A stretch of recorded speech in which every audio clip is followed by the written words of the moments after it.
여러분, 오늘 밤 우리는 익숙한 계단 위에서 시작합니다. 한때는 가볍게 오르내리던 그 계단이 어느 순간 낯설게 느껴집니다. 난간을 붙잡지 않으면 마음이 불안하고 무릎이 버텨주지 못하는 듯 흔들리죠. 어쩌면 여러분도 비슷한 순간을 경험했을지 모릅니다. 그리고 그 순간은 단순한 불편이 아니라 삶의 신호일 수 있습니다. 저는 오늘 그 신호의 진짜 의미를 이야기하려 합니다. 제가 이렇게 말씀드리는 이유는 계단 앞에서 숨을 고르던 한 어르신의 모습이 제 머릿속에 깊이 남아있기 때문입니다. 그는 나이 들면 다 그렇지라며 웃었지만 표정은 웃음이 아니었습니다. 여러분은 살아남지 못할지도 모른다는 사실을 직면하게 될 겁니다. 나이 탓이라고 넘겨버리면 어느 날 걷는 자유마저 잃게 될 수 있으니까요. 그렇다면 여러분이 이곳에서 내가 하는 일을 정말로 좋아한다면 비디오를 좋아요와 구독을 눌러주세요. 그리고 지금 시간을 확인하시고 여러분이 있는 위치와 함께 댓글에 남겨주세요. 이 대화가 단지 화면 속에서만 끝나는 게 아니라 서로의 현실과 이어지기를 바랍니다. 이제 불을 끄고 팬을 켜서 부드러운 소리를 들으면서 오늘 밤 우리의 여정을 시작해봅시다. 제가 드릴 질문은 세 가지입니다. 최근 6개월에서 12개월 사이에 몸무게는 그대로인데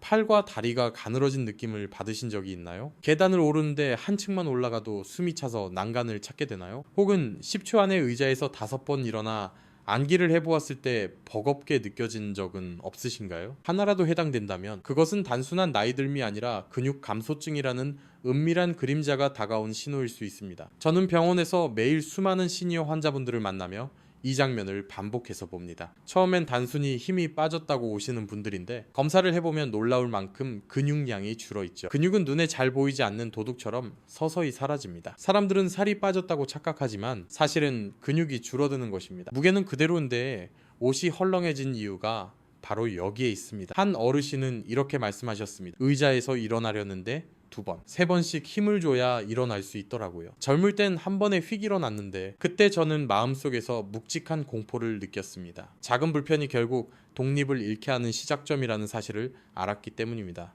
근육은 단순히 움직임을 위한 엔진이 아닙니다. 그 안에는 우리가 살아가는 데 필요한 모든 것이 숨어 있습니다. 에너지, 단백질, 그리고 회복력. 하지만 사람들은 이 사실을 잘 모른 채 나이를 핑계로 기력이 떨어지는 걸 당연하게 받아들입니다. 그렇지만 아닙니다. 이는 관리와 선택의 문제이지 피할 수 없는 숙명이 아닙니다. 어느 날 제가 진료하던 방에 들어온 한 노인은 제게 속삭이듯 말했습니다. 선생님, 저는 계단 오르다가 난간을 붙잡은 게 처음이었어요. 그때 나도 이제 늙었구나 싶더라고요. 저는 그의 말을 듣고 웃으며 이렇게 대답했습니다. 선생님, 그건 늙으신 게 아니라 근육이 줄어드신 거 다시 채워놓으시면 됩니다. 그 순간 그의 표정은 놀람과 안도 사이에서 묘하게 흔들렸습니다. 여러분도 지금 같은 감정을 느끼고 계실지 모릅니다. 숨이 찬 순간, 다리가 떨리는 순간, 자신도 모르게 난간을 찾는 순간. 하지만 오늘부터 이야기를 끝까지 들으시면 그것은 돌이킬 수 없는 운명이 아니라 되돌릴 수 있는 길임을 아시게 될 겁니다. 근육은 늦게라도 다시 만들 수 있습니다. 단 그 방법을 제대로 알아야만 하죠. 그래서 오늘 밤 우리의 여정은 단순한 강의가 아니라 하나의 탐험이 될 겁니다. 근육이라는 눈에 보이지 않는 신비를 파헤치고 그 안에 숨겨진 생존의 열쇠를 찾아내는 모험말입니다. 때로는 숫자와 연구가 우리의 나침반이 될 것이고 때로는 옛 지혜와 기묘한 이야기가 우리의 횃불이 될 것입니다. 그리고 저는 가끔 의도적으로 지루한 리듬을 흘려보낼 겁니다. 마치 밤 라디오처럼 졸음을 유도하는 듯 하다가도 갑자기 날카로운 질문을 던지겠죠. 왜냐하면 우리의 몸속에서 일어나는 변화는 그렇게 느리다가도 갑자기 찾아오기 때문입니다. 첫 번째 밤의 이야기를 마무리하며 다시 한번 스스로에게 물어보시길 바랍니다. 최근에 내 몸에서 작아진 것이 살이 아니라 근육일 수도 있지 않을까? 계단에서 난간을 찾는 그 순간이 내 삶이 바뀌어야 한다는 신호는 아닐까? 이 질문에 솔직히 답할 수 있다면 여러분은 이미 변화의 첫 걸음을 내디딘 것입니다. 계단을 오를 때마다 다리가 후들거리고 한층만 올라가도 숨이 차올라 난간을 붙잡아야 하는 순간이 있습니다. 그 순간은 단순한 피로가 아니라 몸이 보내는 강력한 경고일 수 있습니다. 저는 병원에서 그런 장면을 너무 많이 보아왔습니다. 환자분들은 늘 이렇게 말합니다. 살은 빠지지 않았는데 힘이 없어졌어요. 사실 그건 체중이 줄지 않은 게 아니라 눈에 보이지 않게 근육이 빠져나간 것입니다. 근육 감소증, 학술적으로는 사코페니아라고 불립니다. 멋진 이름 같지만 실상은 은밀하고 무서운 그림자입니다. 이 녀석은 조용히 스며들어 걷기와 앉기 같은 기본 동작부터 서서히 무너뜨립니다. 저는 늘 환자들에게 말합니다. 근육은 눈에 보이지 않는 도둑입니다. 소리도 없이 들어와 모든 걸 가져갑니다. 이 말에 환자분들은 종종 씁쓸하게 웃지요. 하지만 그 웃음 뒤에는 현실을 인정하고 싶지 않은 두려움이 숨어 있습니다. 어느 날 병원에 오신 70대 환자 한 분은 이렇게 말씀하셨습니다. 저는 장바구니 2개쯤은 쉽게 들었는데 요즘은 반쯤 오다가 내려놔야 해요. 그의 손은 여전히 두껍고 튼튼해 보였지만 근력 검사에서는 이미 절반 가까이 줄어든 수치가 나왔습니다. 겉으로 보이는 살집이 근육을 대신하지 못한다는 걸 보여주는 사례였습니다. 여러분, 이건 단순히 노화 때문이 아닙니다. 나이가 든다는 건 단백질이 사라진다는 뜻이 아닙니다. 하지만 근육을 지키지 않으면 노화가 훨씬 빠르게 찾아옵니다. 문제는 대부분의 사람들이 그 변화를 너무 늦게 깨닫는다는 것이죠. 한 번은 제가 의자에서 앉았다 일어나기를 10초 안에 5번 해보라고 했습니다. 스스로 점다고 믿던 환자분이 겨우 3번 하고 숨이 가빠 헉헉거렸습니다. 저는 그에게 말했습니다. 이건 운동 부족이 아니라 근육이 이미 사라진 신호입니다. 그 순간 그는 얼굴을 붉히며 이렇게 대답했습니다. 저는 그냥 게을러서 그런 줄 알았어요. 여기서 흥미로운 이야기를 하나 덧붙이겠습니다. 고대의 전사들은 근육을 단순한 힘의 상징으로 보지 않았습니다. 근육은 신과 연결되는 통로라고 믿었죠. 전쟁에 나가는 이들은 근육이 줄면 하늘이 자신을 버렸다고 생각했습니다. 지금 우리가 근육 감소를 두려워해야 하는 이유는 단순히 미용 때문이 아니라 생존 때문입니다. 수천 년 전 전사들이 본능적으로 알던 사실을 우리는 이제야 학문적으로 증명하고 있습니다. 그리고 학계에서도 늘 논쟁이 있습니다. 근육량이 중요한가? 아니면 근력이 중요한가? 일부 학자들은 근육이 많아도 힘을 쓰지 못하면 소용없다고 말합니다. 반대로 또 다른 학자들은 근육량 자체가 건강의 핵심이라고 주장합니다. 진실은 그 둘 사이 어딘가에 있겠죠. 근육은 양과 질 둘 다 중요합니다. 여러분이 계단에서 난간을 잡을 때 그것은 근육의 수와 힘이 동시에 줄어든 신호일 수 있습니다. 저는 이런 장면을 볼 때마다 약간의 풍자를 섞어 말하곤 합니다. 선생님, 근육은 마치 은행 잔고 같습니다. 있는 줄 알았는데 막상 찾아보면 없죠. 돈은 통장을 열어봐야 아는 것처럼 근육도 검사해봐야 알 수 있습니다. 그러면 환자분들이 피식 웃지만 그 웃음은 씁쓸한 깨달음으로 이어집니다. 근육은 단순히 움직임의 문제를 넘어섭니다. 호흡, 균형, 면역력, 심지어 뇌 건강까지 좌우합니다. 그런데도 우리는 종종 눈앞에 계란 2개에 안도합니다. 매일 먹으니까 괜찮겠지. 하지만 그것은 빗방울로 바다를 채우려는 것과 같습니다. 부족하다는 사실을 인정해야만 진짜 해결이 시작됩니다. 오늘 제가 드린 3가지 질문 중 하나라도 해당된다면 여러분은 이미 그 그림자와 마주하고 계신 겁니다. 하지만 두려워할 필요는 없습니다. 알았다는 건 시작할 수 있다는 뜻이니까요. 근육은 사라지지만 다시 불러올 수도 있습니다. 단 시간을 놓치지 말아야 합니다. 여러분, 이 순간 제 목소리를 듣고 계시다면 스스로에게 조용히 말해보세요. 나는 지금 내 몸의 신호를 들었다. 그것이 바로 오늘 밤 우리의 여정이 필요한 이유입니다. 근육은 단순히 우리가 움직이기 위한 엔진일까요? 사실은 그것보다 훨씬 복잡하고 훨씬 신비로운 역할을 맡고 있습니다. 저는 매일 환자분들에게 이렇게 설명합니다. 근육은 자동차의 엔진이자 동시에 은행 통장입니다. 움직임을 만들어내는 힘일 뿐 아니라 건강을 저장해두는 창고 역할을 하는 것이죠. 여러분이 계단을 오르거나 의자에서 일어설 수 있는 것은 단순히 관절 덕분이 아닙니다. 근육이 뼈를 잡아당기며 움직임을 만들어내고 그 순간마다 혈류와 호르몬이 함께 춤을 춥니다. 저는 종종 근육을 작은 공장이라고 부릅니다. 이 공장은 단백질을 저장했다가 필요할 때마다 꺼내서 상처난 조직을 회복시키고 감염이 생겼을 때 싸울 무기를 제공합니다. 여러분이 감기에 걸렸을 때 금방 회복되는 이유도 근육이 쌓아둔 비축 자원 덕분입니다. 제가 기억하는 한 환자는 폐렴으로 입원했는데 같은 나이 또래보다 훨씬 빨리 회복했습니다. 이유를 찾아보니 그는 평소에 근육량이 많았던 분이었습니다. 저는 그때 깨달았습니다. 근육은 단순한 힘이 아니라 회복을 위한 보험이자 생존의 자산이라는 사실을. 그러나 학문적으로는 늘 흥미로운 논쟁이 있습니다. 일부 연구자들은 근육이 단순히 저장 창고 역할만 한다고 말합니다. 반면 또 다른 학자들은 근육이 신경과 호르몬 분비에 직접적으로 영향을 준다고 주장합니다. 이 논쟁은 아직 끝나지 않았습니다. 하지만 임상 현장에서 환자들을 보면서 저는 한쪽 손을 들 수밖에 없습니다. 근육은 호르몬을 자극하고 뼈의 밀도를 유지하는 데 필수적입니다.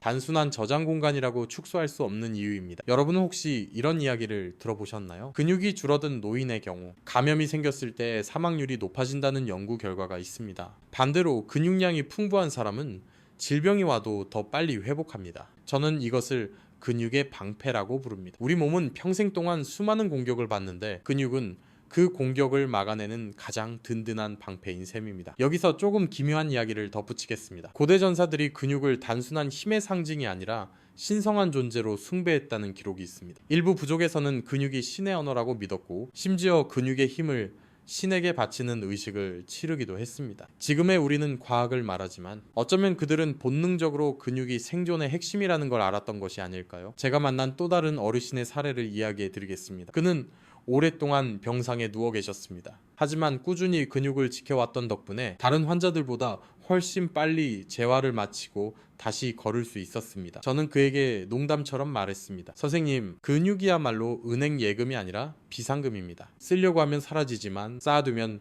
위기 때 꺼내 쓸 수 있죠. 그 말에 그는 껄껄 웃으며 대답했습니다. 내 비상금이 아직 남아 있었구먼. 근육이 우리 몸에서 가장 많은 에너지를 소모하는 조직이라는 사실도 흥미롭습니다. 우리가 가만히 앉아 있을 때조차 근육은 에너지를 소비하고 있습니다. 만약 근육이 없다면 몸의 대사율은 급격히 떨어지고 체내 균형도 무너집니다. 저는 이 사실을 설명할 때 환자들에게 이렇게 말합니다. 근육은 불 꺼진 방에서도 계속 켜져 있는 작은 전구입니다. 그 불빛이 꺼지면 방은 금세 어둠에 잠기죠. 물론 여전히 논쟁은 이어집니다. 근육이 단순히 대사와 회복에 기여하는 것인지 아니면 면역 체계와 뇌 기능까지 조율하는지. 하지만 임상 경험을 바탕으로 저는 후자의 손을 들어줍니다. 근육은 우리 몸속의 조용한 지휘자입니다. 여러분이 오늘 이 이야기를 듣고 있다면 지금 손을 한번 들어 올려 보세요.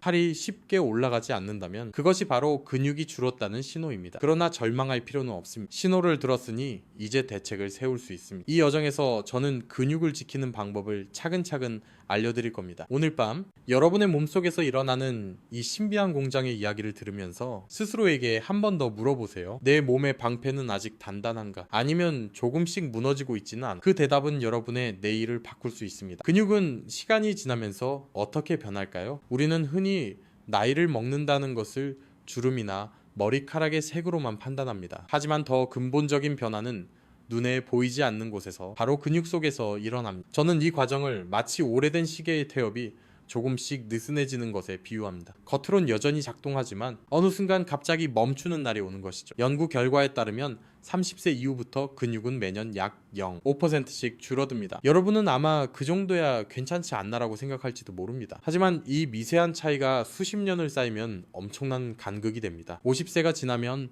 속도가 2배가 되어 매년 1%씩 감소합니다. 그리고 70세가 넘어가면 그 속도는 최대 3%까지 치솟습니다. 상상해보세요. 10년 사이에 근육이 30%나 줄어든다는 사실을요. 저는 환자들에게 이렇게 설명하곤 합니다. 근육은 은퇴 자금과 같습니다. 모아둔 돈으로만 살면 줄어들기 마련이죠. 보충하지 않으면 결국 고갈됩니다. 그러면 대부분 고개를 끄덕입니다. 은퇴 준비는 하면서도 정작 근육 은퇴 준비는 하지 않았다는 걸 깨닫기 때문입니다. 더 무서운 사실은 근육량이 줄어드는 속도보다 근력이 줄어드는 속도가 더 빠르다는 것입니다. 예를 들어 근육이 100에서 70으로 줄어들면 근력은 100에서 10으로 떨어질 수도 있습니다. 마치 엔진의 크기는 여전히 남아있는데 출력이 거의 사라진 자동차와 같습니다. 그래서 조금만 걸어도 다리가 후들거리고 장바구니를 들다 중간에 내려놓아야 하는 것이죠. 이 부분에서 떠오르는 한 농부의 이야기가 있습니다. 평생 땅을 갈던 그의 소나기는 누구보다 강했습니다. 그런데 70대가 되자 삽을 쥐는 손이 힘을 잃어 땅을 깊게 파지 못했습니다. 나는 여전히 땅을 사랑하지만 땅이 더 이상 나를 받아주지 않는다는 그의 말은 뭉클하면서도 잔혹했습니다. 근육은 그만큼 인간의 존엄과도 맞닿아 있습니다. 여기서 학문적으로도 늘 흥미로운 논쟁이 있습니다. 근육량과 근력 중 어느 것이 더 중요한가? 어떤 학자는 양이 많으면 질도 따라온다고 말하고, 다른 학자는 힘이 없다면 숫자는 무의미하다고 주장합니다. 여러분은 어느 쪽에 더 공감하시나요? 제 경험상 두 요소는 결코 떼어낼 수 없습니다. 근육은 숫자와 기능 둘 다 지켜야 합니다. 조금 기괴한 이야기를 하나 해드리겠습니다. 어느 연구에서 장수촌 노인들의 소나기 힘을 조사했는데 그 힘이 도시 중년층보다 더 강했다는 겁니다. 이유를 살펴보니 평생 동안 끊임없이 몸을 쓰며 살아왔기 때문이었죠. 흥미로운 건 그들의 근육량은 많지 않았지만 근력이 아주 강했다는 점입니다. 근육은 단순히 크기만이 아니라 쓰임새에 따라 그 가치가 달라진다는 걸 보여주는 사례입니다. 저는 이 사실을 이야기할 때 종종 약간의 농담을 섞습니다. 근육은 집에 있는 러닝머신과 같습니다. 안 쓰면 빨래거리가 되고 쓰면 건강을 지켜주는 기계가 되죠. 환자분들은 피식 웃지만 웃음 뒤에는 내 근육도 빨래거리가 되었구나 라는 깨달음이 숨어 있습니다. 여러분, 지금 이 순간에도 근육은 조금씩 줄어들고 있습니다. 하지만 그 속도는 우리가 어떻게 살고 무엇을 먹느냐에 따라 달라질 수 있습니다. 시간을 되돌릴 수는 없지만 근육의 시계를 늦출 수는 있습니다. 우리가 지금부터 준비한다면 노후의 계단은 여전히 오를 수 있고 횡단보도도 초록불 안에 건널 수 있습니다. 이제 저는 여러분께 한 가지 질문을 던지고 싶습니다. 여러분의 근육 시계는 지금 몇 시인가요? 스스로에게 정직하게 답해보세요. 그 대답은 앞으로의 선택을 바꿀 수 있습니다. 움직임이 줄어드는 것은 단순히 몸이 게을러진 탓이 아닙니다. 그것은 악순환의 고리에 빠졌다는 신호일 수 있습니다. 근육이 줄면 걷기가 힘들어집니다. 걷기가 힘드니 외출을 꺼리게 되고, 외출이 줄어드니 활동량이 급격히 줄어듭니다. 활동이 줄어드니 근육은 더 빠르게 소멸합니다. 이렇게 나선형으로 몸이 약해지는 과정을 저는 노쇠의 소용돌이라고 부릅니다. 한 번은 이런 일이 있었습니다. 여든을 갓 넘긴 할머니가 넘어져 대퇴골 골절로 입원하셨습니다. 수술은 잘 되었지만 문제는 그 후였습니다. 침대에 누워 지내는 시간이 길어지면서 근육은 하루하루 줄어들었고 재활은 쉽지 않았습니다. 그분은 수술 전까지만 해도 지팡이에 의지해 시장을 다녔지만 몇 달 뒤에는 휠체어 없이는 움직일 수 없게 되었습니다. 작은 낙상이 일상의 균형을 송두리째 바꾼 것이죠. 낙상은 단순한 사고가 아닙니다. 노인의 삶을 완전히 뒤흔드는 전환점입니다. 근육이 약해지면 균형 감각이 떨어지고 작은 돌부리에도 넘어지게 됩니다. 뼈는 이미 약해져 있으니 쉽게 부러집니다. 뼈가 부러지면 활동은 더 줄어들고 근육은 더욱 빠르게 사라집니다. 이런 악순환이 이어지면 독립적인 생활은 점점 멀어지고 결국 가족에게 짐이 된다는 자책감에 빠지기도 합니다. 저는 이럴 때 종종 기묘한 통계를 들려줍니다. 장수촌으로 유명한 지역에서 노인 낙상 사고를 조사했더니 활동량이 많은 노인일수록 골절 위험이 훨씬 낮았다는 결과가 나왔습니다. 단순히 오래 사는 게 아니라 근육과 활동이 삶의 질을 지켜주는 결정적 요인이라는 걸 보여주는 사례입니다. 이와 관련해 학계에서는 기능적 독립성이라는 용어가 자주 논의됩니다. 근육과 근력이 줄어들면 단순히 힘이 약해지는 게 아니라 스스로 밥을 먹고 옷을 입고 화장실에 가는 능력까지 위협받는다는 뜻입니다. 기능적 독립성을 잃는 순간 인간은 자신이 아닌 누군가의 도움 없이는 하루도 살아갈 수 없게 됩니다. 저는 환자분들에게 자주 말합니다. 근육은 단순한 힘이 아닙니다. 그것은 당신의 자유입니다. 이 말에 한 노인은 고개를 끄덕이며 이렇게 말했습니다. 내 자유가 무릎에 달려 있었다는 걸 이제야 알겠네요. 어느 날 외래 진료실에서 만난 또 다른 노인은 다소 농담조로 이렇게 말했습니다. 선생님, 나는 집에만 있으니 안전할 줄 알았는데 화장실에서 넘어지더군요. 나한테 화장실이 전쟁터일 줄이야. 그의 말은 웃음을 자아냈지만 그 속에는 씁쓸한 진실이 있었습니다. 움직이지 않으면 안전할 거라 생각하지만 오히려 그게 가장 위험한 선택일 수 있습니다. 근육은 쓰지 않으면 사라지고 사라진 근육은 작은 움직임조차 버티지 못하게 합니다. 저는 이 악순환을 끊어내는 것이 우리가 반드시 해야 할 일이라고 생각합니다. 늙음은 피할 수 없지만 무기력은 선택할 수 있습니다. 근육을 지키는 건 단순히 젊어 보이려는 노력이 아니라 스스로의 존엄과 독립을 지키는 투쟁입니다. 여러분, 지금 눈을 감고 상상해보세요. 오늘도 걸을 수 있고 내일도 시장에 갈 수 있고 모레는 손주 손을 잡고 공원을 산책할 수 있는 모습, 이 모든 것은 근육이 지켜줍니다. 그리고 반대로 근육을 잃는다면 그 모든 장면은 먼 추억으로만 남을 것입니다. 지금 이 이야기를 듣고 있다면 오늘부터라도 작은 걸음을 시작하시길 바랍니다. 근육은 배신하지 않습니다. 단 한 걸음, 단 한 숟가락의 올바른 선택이 내일의 자유를 지켜줍니다. 많은 사람들이 근육을 지키려면 운동만 하면 된다고 생각합니다. 사실 저도 젊은 시절엔 그렇게 믿었습니다. 하지만 병원에서 수많은 환자를 만나면서 깨달았습니다. 운동만으로는 결코 충분하지 않다는 것을요. 운동은 밑 빠진 독에 물을 붓는 것과 같습니다. 재료가 없으면 아무리 공장을 돌려도 제품은 나오지 않듯 근육을 만들려면 반드시 단백질이라는 재료가 필요합니다. 여러분, 근육은 단백질로 지어집니다. 단백질이 없으면 운동으로 자극을 주어도 근육은 커지지 않습니다. 환자분들 중에는 이렇게 말씀하시는 분이 많습니다. 나는 매일 계란 2개씩 먹으니까 충분할 거예요. 하지만 계란 1개에는 고작 6기 정도의 단백질밖에 들어있지 않습니다. 하루 권장량을 채우려면 계란을 최소 12개는 먹어야 합니다. 상상만 해도 질릴 수 있겠죠. 그렇다면 하루에 필요한 단백질은 얼마나 될까요? 보통은 자기 몸무게 1kg당 1기 정도면 됩니다. 하지만 나이가 들수록 근육이 더 빨리 줄어들기 때문에 2에서 5까지 늘려야 합니다. 60kg인 사람이라면 하루 70에서 90씩을 먹어야 한다는 뜻입니다. 이것을 계란만으로 채우려면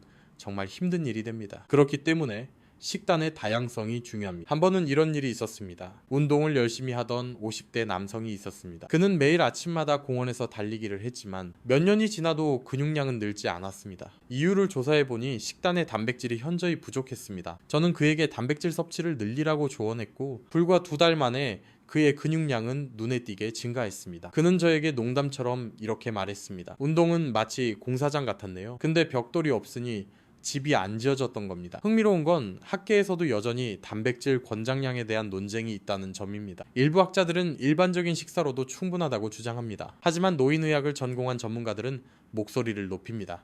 나이 든 사람은 더 많이 먹어야 한다. 왜냐하면 노화로 인해 근육이 단백질을 합성하는 효율, 즉 아나볼릭 레지스턴스가 떨어지기 때문입니다. 같은 양을 먹어도 젊을 때보다 근육으로 가는 양이 줄어드는 것이죠. 저는 환자들에게 이 사실을 설명할 때 이렇게 말합니다. 운동은 불씨입니다. 하지만 불씨만으로는 불꽃이 피어나지 않죠. 거기에 나무와 종이가 있어야 합니다. 단백질이 바로 그 나무와 종이입니다. 그러면 환자분들은 고개를 끄덕이며 이해합니다. 조금 기괴한 이야기를 하나 하겠습니다. 몇 년 전 헬스클럽에서 들은 이야기인데, 한 청년이 단백질은 너무 많이 먹으면 근육이 뻥튀기처럼 터진다고 믿고 있었습니다. 물론 이는 전혀 사실이 아니죠. 단백질은 적당히 먹어야 하고 과다하면 오히려 신장에 부담을 줄 수 있지만 절대 근육이 터지는 일은 없습니다. 이런 엉뚱한 믿음은 오히려 사람들이 단백질 섭취를 꺼리게 만드는 장벽이 되기도 합니다. 결국 중요한 건 균형입니다. 운동은 자극을 주고 단백질은 재료를 제공합니다. 이 둘이 함께 있을 때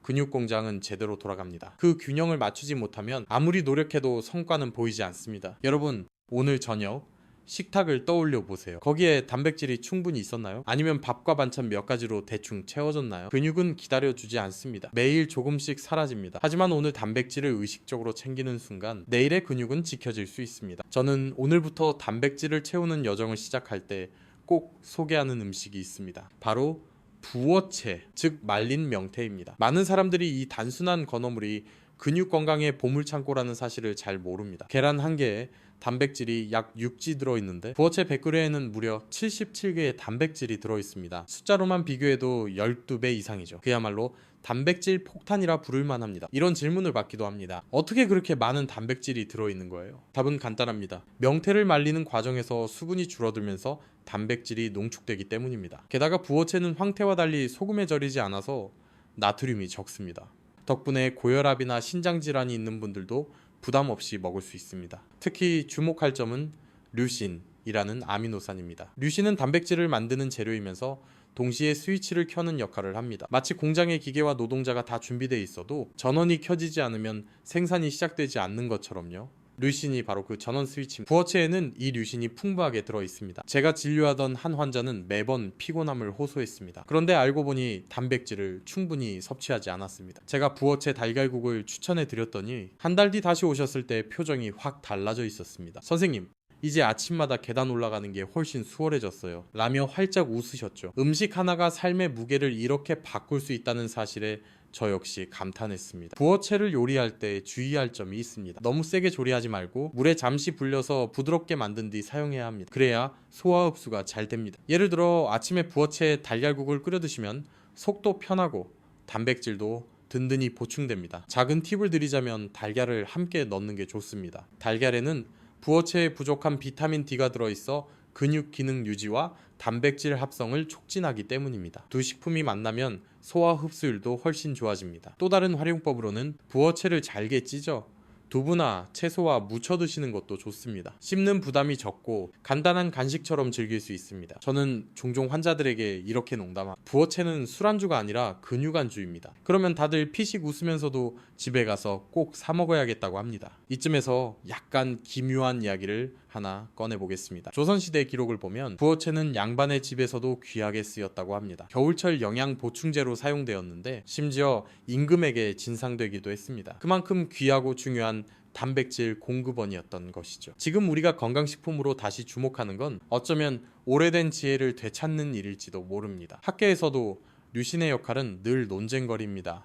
류신만 충분하면 단백질 합성이 극적으로 증가한다는 주장도 있고 균형 잡힌 아미노산 조합이 더 중요하다는 반론도 있습니다. 하지만 분명한 건 류신이 근육 합성에 결정적 신호를 준다는 사실입니다. 그래서 저는 늘 말합니다. 단백질을 먹되 류신을 함께 챙기세요. 여러분, 지금 냉장고에 부어채가 없더라도 괜찮습니다. 내일 시장에 가시면 한 봉지만 구입해보세요. 부어채 한 줌이 계단 앞에서 난간을 붙잡을 필요 없는 삶으로 이어질 수 있습니다. 부어채에 이어 제가 꼭 말씀드리고 싶은 음식은 청국장 가루입니다. 아마 많은 분들이 청국장을 드셔보셨을 겁니다. 하지만 청국장 가루는 조금 생소하실 수 있겠죠. 저는 환자분들께 늘 이렇게 설명합니다. 청국장 가루는 발효의 힘을 농축한 단백질 파우더입니다. 듣고 나면 다들 눈이 반짝이곤 합니다. 왜 굳이 청국장 가루일까요? 첫째, 단백질 함량이 일반 청국장의 2배입니다. 같은 양을 먹어도 2배의 단백질을 얻을 수 있는 거죠. 둘째, 끓이지 않고 먹을 수 있어. 발효 과정에서 살아남은 유익균이 장까지 도달합니다. 일반 청국장은 조리하면서 많은 균이 죽지만 가루 형태는 그대로 살아있어 장 건강에 큰 도움을 줍니다. 셋째, 보관이 간편합니다. 상온에서도 오래 두고 먹을 수 있고 국이나 죽, 샐러드에 바로 뿌리면 끝입니다. 넷째, 냄새가 덜합니다. 특유의 강한 향 때문에 청국장을 못 드시는 분들도 가루라면 부담 없이 즐길 수 있습니다. 제가 아는 80살 어르신은 평생 청국장을 싫어하셨습니다. 냄새만 맡아도 속이 울렁거린다고 하셨죠. 그런데 아들이 챙겨온 청국장 가루는 거부감 없이 드셨습니다. 한 달 뒤 그분은 변비가 사라졌고 기력이 붙었다고 말했습니다. 그 순간 저는 속으로 발효의 힘이 이렇게 강력하구나 하고 감탄했습니다. 청국장 가루에는 100g 35에서 40지의 단백질이 들어있습니다. 단백질뿐 아니라 발효 과정에서 생성된 유익균, 풍부한 식이섬유, 칼슘과 칼륨, 비타민 K까지 들어있어 뼈와 혈액순환에도 좋습니다. 저는 이 조합을 보고 가끔 거의 완전 식품에 가깝다고 말하곤 합니다. 활용 방법도 간단합니다. 물이나 우유, 두유에 타서 마셔도 되고 밥 위에 뿌려 먹어도 됩니다. 샐러드 드레싱에 살짝 섞거나 전 반죽에 넣으면 구수하면서도 건강한 맛이 납니다. 제가 개인적으로 좋아하는 방법은 무가당 요거트에 청국장 가루 한 스푼과 꿀, 약간 견과류 한 줌을 넣어 먹는 겁니다. 아침 식사로 가볍지만 단백질, 유익균, 지방, 식이섬유까지 모두 챙길 수 있죠. 여기서 재밌는 이야기를 하나 하겠습니다. 몇 년 전 우주식량 연구에서 청국장 가루가 주목을 받은 적이 있습니다. 발효 과정에서 생성된 균이 장내 환경을 개선하는 효과가 뛰어나 장기간 우주 체류에 유용할 수 있다는 연구였습니다. 생각해보세요. 조용한 우주선 안에서 우주 비행사가 청국장 가루를 타먹는 장면, 조금은 기묘하지만 흥미롭지 않습니까? 물론 주의할 점도 있습니다. 오래 가열하면 유익균이 죽으니 반드시 조리 마지막 단계에 넣거나 가열하지 않고 섭취하는 것이 좋습니다. 이런 작은 팁만 지키면 청국장 가루는 근육과 장, 뼈 건강을 동시에 지켜주는 든든한 무기가 됩니다. 학계에서는 늘 논쟁이 있습니다. 발효식품의 효과가 실제로 장내 세균총에 장기적으로 영향을 미치는가, 아니면 일시적인 변화에 불과한가? 저는 이 논쟁을 볼 때마다 웃음이 납니다. 왜냐하면 제 환자분들이 증명해주고 있기 때문입니다. 청국장 가루를 꾸준히 드신 분들은 실제로 변비가 개선되고 기력이 붙는 변화를 경험합니다. 실험실의 그래프보다 눈앞의 변화가 훨씬 강력한 증거입니다. 저는 환자들에게 이렇게 농담합니다. 청국장 가루는 약이 아니라 밥 친구입니다. 매일 밥상에 앉히세요. 그러면 다들 웃으며 돌아가지만 한 달 뒤 다시 오면 하나같이 이렇게 말합니다. 정말 밥 친구가 내 몸을 살렸습니다. 여러분, 지금 집에 청국장이 없어도 괜찮습니다. 가까운 마트나 온라인에서 청국장 가루를 구해보세요. 작은 한 스푼이 계단을 오르는 힘, 횡단보도를 건너는 자신감이 될 수 있습니다. 제가 다음으로 꼭 말씀드리고 싶은 음식은 그릭 요거트입니다. 일반 요거트보다 2배 가까운 단백질이 들어있고 꾸덕꾸덕한 식감 덕분에 오래 포만감을 줍니다. 저는 환자분들께 종종 이렇게 말합니다. 그릭 요거트는 부드러운 치즈와 요거트의 중간쯤 되는 보물 같은 음식입니다. 그러면 대부분 고개를 끄덕이며 그래서 맛이 다르군요 라고 합니다. 그릭 요거트의 장점은 단순히 단백질이 많다는 것에 그치지 않습니다. 칼슘과 칼륨이 풍부해 뼈 건강에도 좋고 살아있는 유익균이 장내 환경을 개선해 변비 예방과 면역력 향상에 도움을 줍니다. 무엇보다도 위가 약하거나 치아가 불편한 시니어도 부담 없이 먹을 수 있다는 게 큰 장점입니다. 단, 꼭 무가당 제품을 고르셔야 합니다. 불필요한 당분은 오히려 건강을 해치기 때문이죠. 제가 즐겨 먹는 방법은 간단합니다. 무가당 그릭 요거트 150지에 방울토마토 몇 알, 블루베리 한 줌, 삶은 계란 하나를 올리고 꿀과 올리브 오일을 살짝 곁들이는 겁니다. 맛과 영양의 균형이 완벽할 뿐 아니라 한 끼 식사로도 충분합니다. 가끔은 소금을 아주 약간만 뿌려 감칠맛을 살리기도 합니다. 환자분들께 추천드리면 처음에는 의아해 하시다가 나중에는 아침이 즐거워졌다고 말씀하시곤 합니다. 물론 시중에서 판매되는 그릭 요거트는 가격이 부담스러울 수 있습니다. 100끼에 3,000원이 넘기도 하니까요. 그래서 저는 집에서 직접 만들어 먹습니다. 방법은 의외로 간단합니다. 무가당 플레인 요거트 8리터를 깨끗한 면보에 부어 냉장고에서 12시간 정도 걸러주면 됩니다. 맑은 액체인 유청이 아래로 떨어지고 위에는 꾸덕꾸덕한 그릭 요거트가 남습니다. 여기서 재밌는 사실은 많은 사람들이 버려버리는 유청에도 영양이 가득하다는 겁니다. 단백질, 칼슘, 비타민 B군이 들어있으니 버리지 말고 밥 지을 때 넣거나 국, 죽에 활용하면 감칠맛과 영양을 동시에 얻을 수 있습니다. 저는 환자분들에게 농담처럼 말합니다. 유청은 요거트의 비밀 편지입니다. 버리면 편지를 찢는 거고 먹으면 그 메시지를 읽는 겁니다. 그러면 다들 피식 웃으면서도 유청을 다시 보게 됩니다. 한 어르신의 사례를 소개하겠습니다. 그는 평생 우유만 드셨는데 소화가 잘 안 돼 늘 더부룩하다고 하셨습니다. 제가 그릭 요거트를 추천했더니 일주일 만에 변비가 나아지고 식후 더부룩함이 줄었다고 합니다. 무엇보다 아침마다 한 컵씩 드신 뒤 계단 오르는 게 훨씬 수월해졌다고 말씀하셨습니다. 이 작은 변화가 얼마나 큰 차이를 만드는지 다시 한번 깨닫게 되는 순간이었습니다. 고대 그리스에서는 요거트와 치즈를 신성한 음식으로 여겼다는 기록이 있습니다. 전사들은 전쟁에 나가기 전 힘을 보충하기 위해 요거트를 먹었다고 하지요. 어쩌면 지금 우리가 먹는 그릭 요거트도 그 전통의 연장선일지 모릅니다. 물론 학계에서는 여전히 논쟁이 있습니다. 요거트의 유익균이 정말 장까지 살아서 가능라는 의문입니다. 어떤 연구자는 대부분 위산에 의해 죽는다고 주장하고 또 다른 연구자는 살아남는 균이 충분하다고 말합니다. 하지만 중요한 건 실제 경험입니다. 수많은 환자들이 요거트를 먹고 장 건강이 나아졌다고 말한다는 사실이죠. 저는 이 경험을 무시할 수 없다고 생각합니다. 여러분, 내일 아침에 무엇을 드실 예정인가요? 혹시 그냥 식빵 한 조각과 커피로 끝내려 하셨다면 이번에는 그릭 요거트를 곁들여 보세요. 그 한 숟가락이 근육을 지키는 힘이 되고 하루의 활력을 바꾸는 시작이 될 수 있습니다. 오늘은 또 하나의 보물 같은 단백질 식품을 소개하려 합니다. 바로 렌틸콩입니다. 붉은색과 초록색을 띠며 작고 납작한 이 콩은 최근 슈퍼푸드로 각광받고 있습니다. 백지당 약 25개 단백질이 들어있고 식이섬유와 비타민 B군, 엽산, 철분, 칼륨까지 풍부하게 들어있어 노년층에게 꼭 필요한 영양소를 제공합니다. 렌틸콩의 가장 큰 장점 중 하나는 조리의 간편함입니다. 일반 콩은 오래 불려야 하고 소화가 더딘 경우가 많습니다. 하지만 렌틸콩은 불리지 않아도 되고 15에서 20분만 삶으면 부드럽게 익습니다. 껍질이 얇아 위에 부담을 주지 않고 가스가 차는 불편도 적습니다. 그래서 저는 환자분들께 렌틸콩은 콩 중에서도 가장 다정한 콩이라고 말하곤 합니다. 맛도 좋습니다. 콩 특유의 비린내가 거의 없고 담백하며 고소해 샐러드, 수프, 카레, 밥 등 다양한 요리에 활용할 수 있습니다. 저는 개인적으로 밥을 지을 때 렌틸콩을 함께 넣는 걸 좋아합니다. 밥알 사이로 작게 섞인 렌틸콩은 씹는 재미를 주고 포만감도 더 오래 갑니다. 한 번은 환자 한 분이 콩을 먹으면 속이 더부룩해서 싫다고 하셨습니다. 제가 렌틸콩을 추천드렸더니 일주일 뒤 오셔서 이렇게 말하셨습니다. 이건 속이 편하네요. 매일 밥에 섞어 먹고 있습니다. 표정이 한결 밝아진 걸 보고 저도 기분이 좋아졌습니다. 학문적으로도 렌틸콩은 흥미로운 논쟁의 대상입니다. 당지수가 낮아 혈당을 서서히 올리기 때문에 당뇨 환자에게 적합하다는 의견이 있습니다. 반면 콩 단백질은 동물성 단백질보다 흡수율이 낮아 단독으로는 부족하다는 반론도 있지요. 그래서 저는 늘 강조합니다. 렌틸콩은 훌륭하지만 다른 단백질과 함께 드셔야 더 완벽합니다. 조금 기묘한 이야기를 하자면 고대 인도에서는 렌틸콩을 신성한 음식으로 여겨 축제 때마다 바치곤 했습니다. 심지어 일부 지역에서는 콩주기 신의 선물이라고 믿어 아이가 태어나면 꼭 먹였다고 합니다. 지금 우리가 먹는 렌틸콩 한 그릇에도 그런 오래된 이야기가 스며 있는 셈입니다. 제가 자주 권하는 조리법은 간단합니다. 렌틸콩을 깨끗이 씻고 소금 한 큰술을 넣은 물에 15분간 삶습니다. 먹을 만큼만 소분해 냉동하면 언제든 꺼내 쓸 수 있습니다. 샐러드에 한 주먹거나 카레에 넣으면 영양과 맛이 배가 됩니다. 특히 제가 좋아하는 건 브로콜리와 두부에 삶은 렌틸콩을 더해 무치는 반찬입니다. 고소하면서도 든든해 근육과 뼈를 동시에 챙길 수 있습니다. 한 어르신은 이렇게 말씀하셨습니다. 예전에는 밥만 먹으면 금방 허기가 졌는데 이제는 렌틸콩 덕분에 오후까지 든든합니다. 저는 그 말을 들으며 속으로 생각했습니다. 작은 콩알이 한 사람의 하루를 이렇게 바꿀 수 있구나. 여러분, 렌틸콩은 단순히 건강식품이 아닙니다. 그것은 내일의 계단을 오를 힘, 횡단보도를 건널 용기를 주는 작은 동반자입니다. 지금부터라도 밥상 위에 이 다정한 콩을 올려보시길 권합니다.